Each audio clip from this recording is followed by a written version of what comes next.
ಬಿಡುಗಡೆ ಮಾಡೋದಕ್ಕೆ ಸೂಚನೆ ಕೊಟ್ಟಿದ್ರೆ ಸಾಮಾಜಿಕ ಜಾಲತಾಣದಲ್ಲಿ ಮಾತಾಡ್ತಾ ಇದೆ. ಅದಕ್ಕೆ ಇದು ಕೇವಲ ಚುನಾವಣಾ ಗಿಮಿಕ್ ಅನ್ನೋದು ಬಿಜೆಪಿಗರ ಆರೋಪ. ಹಾಗಾಗಿ ಅವ್ರು ಯಾಕೆ ಮೆಡಿಕಲ್ ಕಾಲೇಜ್ ಮಾಡಲಿಲ್ಲ?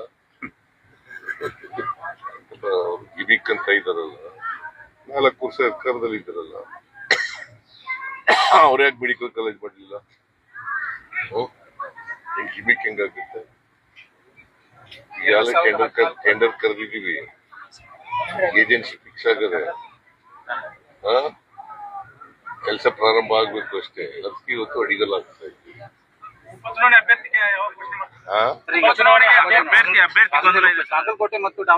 ತೀರ್ಮಾನ ಮಾಡ್ತಾರೆ. ಅವರು ಒಬ್ರು ಆಸ್ಪಿರೆಂಟ್, ಅವರು ಒಬ್ರು ಸ್ಟ್ರಾಂಗ್ ಆಸ್ಪಿರೆಂಟ್. ಇವತ್ತೇ ಘೋಷಣೆ ಮಾಡ್ತೀರಂತ ಹೈಕಮಾಂಡ್ ತೀರ್ಮಾನ ಮಾಡಿ. ಇನ್ನು ಎಲೆಕ್ಷನ್ ಘೋಷಣೆ ಆಗಿಲ್ವಲ್ಲ, ಯಾವಾಗ ಘೋಷಣೆ ಆಗ್ಬೋದು? ಎಲೆಕ್ಷನ್ ಯಾವಾಗ ಆಗ್ಬೋದು? ಇನ್ನೊಂದು ವಾರದಲ್ಲಿ ಆಗ್ಬಹುದು, ವಾರದ ಒಳಗಡೆ ಆಗ್ಬಹುದು. ಯಾರ್ಯಾರು ಆಕಾಂಕ್ಷಿಗಳಾಗದ್ ತಪ್ಪಲ್ಲ, ಆದ್ರೆ ಹೈಕಮಾಂಡ್ ನವರು ನಾವೆಲ್ಲ ನೋಡಿ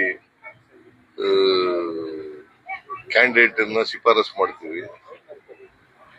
ಅವರು ಹೈಕಮಾಂಡ್ ಅವರು ಅಂತಿಮವಾಗಿ ತೀರ್ಮಾನ ಮಾಡ್ತಾರೆ. ಒಂದೇ ಕುಟುಂಬದಲ್ಲಿ ಕೇಳ್ತಾ ಇದ್ರೆ ಮತ್ತಷ್ಟು ಗೊಂದಲಕ್ಕೆ ಈಡಾಗತ್ತ. ಒಂದೇ ಕುಟುಂಬದಲ್ಲಿ 2-3 ಮಂದಿ ಟಿಕೆಟ್ ಕೇಳ್ಕೊಂಡ್ರೆ ಒಬ್ಬರಿಗೆ ಕೊಡೋದು ಟಿಕೆಟ್, ಹೈಕಮಾಂಡ್ ಅವರು ಒಬ್ಬರಿಗೆ ತೀರ್ಮಾನ ಮಾಡೋದು.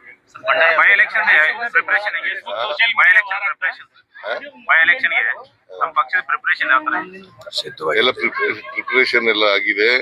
We are ready for the by election.